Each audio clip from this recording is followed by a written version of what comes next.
Et bonjour. Vous voulez la gilet ou pas? C'est peut-être mieux, c'est peut-être plus prudent. Hein? C'est peut-être plus prudent. Il faut qu'il lui donne un bonbon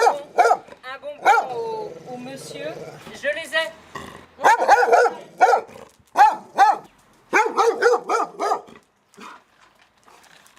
Moi, je vous attendais de pied ferme. Parce qu'après, si elle Vous, le chien. Bonjour. Ah, je dois donner ça alors? Allez-y, ouais. Et après, dans ce cas-là, elle a accepté une fois que vous Ouais. lui avez donné ça. C'est le fois, signal, deux fois. Hein? c'est le code pour entrer. Voilà. Et je fais ça avec les gens qui viennent. Ça marche. Mais je pense que c'est le fait qu'elle a été abandonnée 2 fois. Ouais. Je m'appelle Marie, je suis éducatrice et comportementaliste canin. Alors j'ai toujours été dans le monde du chien, j'ai commencé dans le sport canin à l'âge de 6 ans, j'ai toujours eu des meutes de chiens. Et puis après, c'est pareil, j'ai eu un chien qui a eu des problèmes de comportement et j'ai pas trouvé les réponses auprès de professionnels. Donc j'ai décidé de me former moi-même pour le rééduquer et puis finalement j'en ai fait mon métier.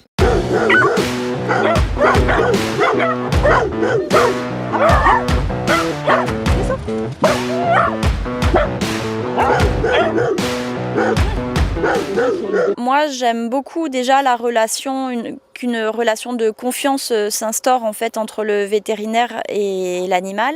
Et j'essaye vraiment personnellement d'avoir un contact bienveillant et de prendre l'animal vraiment comme un individu et pas juste comme un patient. Donc j'essaye d'être à l'écoute de son attitude, de ses besoins et aussi de ceux de ses propriétaires. Et c'est plus vraiment le côté contact que j'apprécie encore plus que le côté médical, on va dire.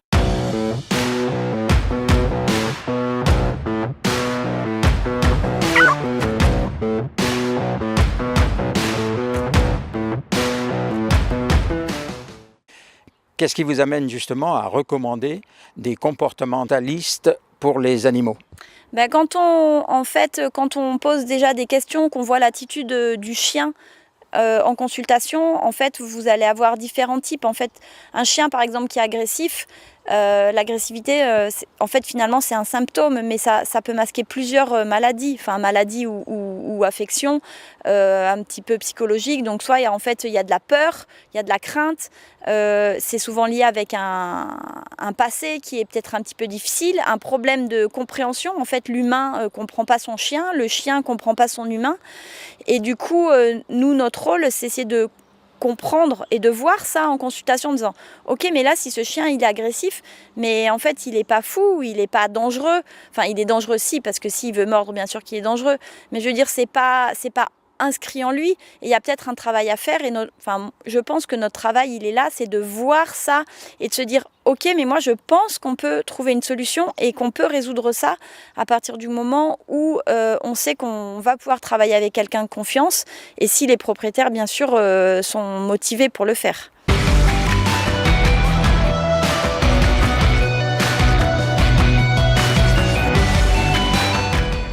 Ta zone d'intervention, c'est Montélimar et Aubenas. Montélimar, ça va si loin que ça? Ah oui, ça va loin. Ok, donc tu es réputé un petit peu pour ton efficacité alors dans le coin, parce que si les gens viennent te chercher de loin. J'ai su me faire ma place, notamment vers les troubles du comportement, notamment sur l'agressivité. C'est ce que j'ai fait le plus, et souvent les gens qui viennent de loin ont des chiens qui ont ce problème-là. Agressif donc. Ah, des chiens agressifs. Justement, tu dresses, tu éduques, quel mot tu utilises? Je rééduque le chien, mais le principal, c'est d'éduquer et de rééduquer aussi le maître, à avoir les bons comportements, à comprendre son chien. Et c'est vraiment un accompagnement, on forme une équipe, il y a le maître ou les maîtres, le chien et moi, et on travaille tous ensemble. Et tu as plus de boulot avec les maîtres ou avec les chiens? Avec les maîtres. Donc l'éducation, c'est aussi bien pour le maître que pour le chien. Ah oui, complètement, parce que en fait, quand on est un humain, il y a tellement, en proportion, je sais pas, il y a peut-être moins de 10% des gens qui comprennent vraiment ce que le chien est. Et en fait, on peut pas tout savoir, et souvent on fait des erreurs, mais c'est souvent involontaire.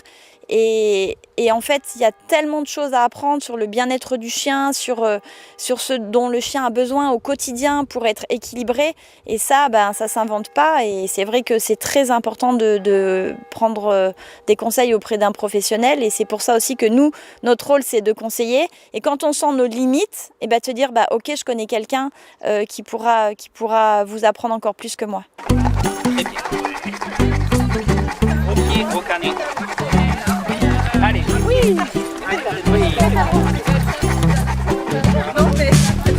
Non, j'ai pas besoin de toi.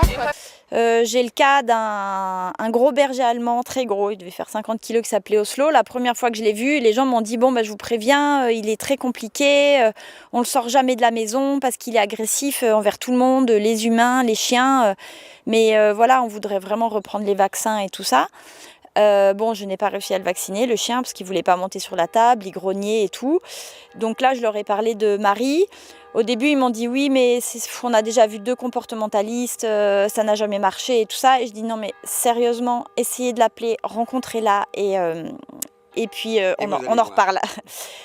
Donc c'est ce qu'ils ont fait. Donc Marie, elle a dû négocier aussi un petit peu, parce que pareil, elle disait mais si, il faut vraiment qu'on se rencontre et voilà, vous verrez par vous-même. Donc j'ai déjà moi participé à une séance sur le terrain avec Oslo. C'était le tout début, je crois que c'était la 2e ou 3e séance et déjà il pouvait passer à côté d'un humain sans grogner. Et puis maintenant c'est un chien qui arrive en consultation sans muselière, qui peut s'asseoir avec ses propriétaires dans un bar en plein jour de marché et qui n'a plus aucun problème avec ni les humains ni les autres chiens, et les gens revivent parce que du coup ils emmènent leurs chiens partout, en balade, au marché, faire les courses chez le vétérinaire, alors que ça faisait 4-5 ans que le chien il n'était pas sorti de chez lui.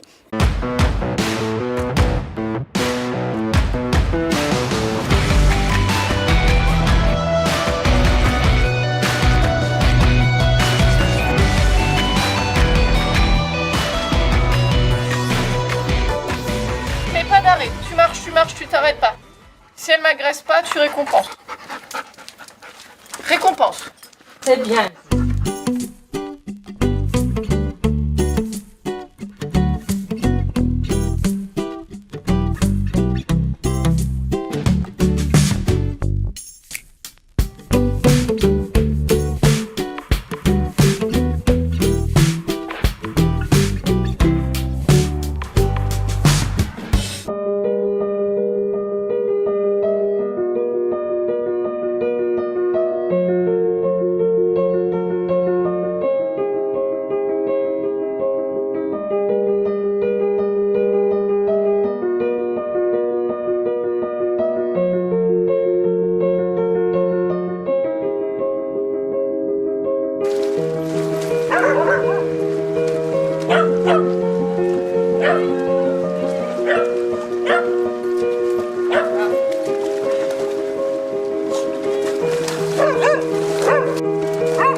Alors comment ça se passe donc avec Isis maintenant?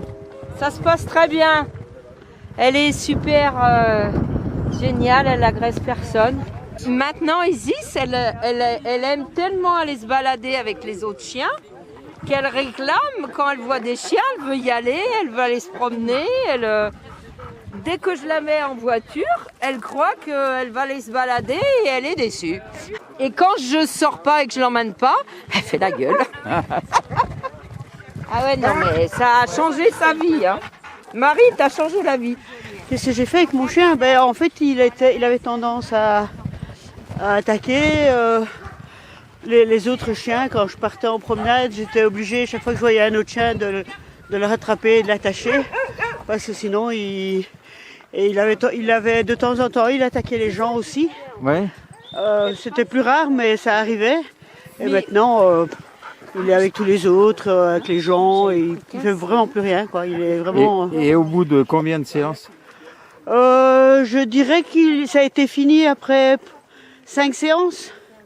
5 séances, pour ça c'était fini. Bon, maintenant on met en place d'autres choses parce que j'ai un autre chien qui est très dominateur et qui l'empêchait un peu de vivre. Et donc maintenant Marie travaille avec lui pour qu'il laisse l'autre tranquille. Et ça commence à apporter. Là, elle a fait qu'une seule séance et ça commence déjà à faire de l'effet. Le petit a plus de. En une séance? En une séance, oui. D'accord. Elle nous a montré comment faire. Bon, il faut faire tout le temps ce qu'elle dit de faire. Oui. Mais elle est venue une seule fois. Et parce qu'on ne savait pas sortir de la maison sans qu'elle morde le petit. D'accord. Et donc, elle nous a expliqué comment faire. Et maintenant, elle est venue une fois et puis on le fait tous les jours, chaque fois qu'on part en promenade. Et maintenant, ça commence, c'est pas encore acquis, mais c'est vraiment beaucoup mieux, quoi. Pourquoi vous la mettez en laisse? Je la mets en laisse parce que c'est sa première balade. Et du coup, là, elle a très très peur de tous les copains. Du coup, elle veut pas trop avancer et elle va derrière. Nala, tu viens? Nala, viens. Viens, ma belle, viens. Au début, j'avais que Uno comme chien et lors d'une visite vétérinaire, j'ai parlé de l'agressivité d'Uno qui se multipliait, qui grandissait. Et donc, la vétérinaire m'a conseillé une comportementaliste et c'était donc Marie. Au début, c'est beaucoup du travail même sur nous, au-delà du travail sur le chien. Et puis, Uno a été assez vite prêt à intégrer le groupe. Et puis là, dès qu'on est entré en collectif, on a vu vraiment beaucoup de progrès. Donc il était agressif, Oui. Mais ça nécessitait une muselière? Agressif, donc congénère, oui. Et au début, pour le premier contact au groupe, oui, la muselière, mais on a pu très vite l'enlever. Dès les premières séances, on a pu enlever la muselière. Et quel type de cours tu as eu avec Marie? Donc des premières séances collectives où elle vient aussi à domicile ou alors on part en extérieur chercher le contact avec le chien. C'est ce qu'on a beaucoup aimé avec Marie et ce que la vétérinaire nous avait dit, c'est que y a une problématique, on va au contact pour justement la régler au plus vite. Et maintenant c'est que du bonheur, donc merci encore.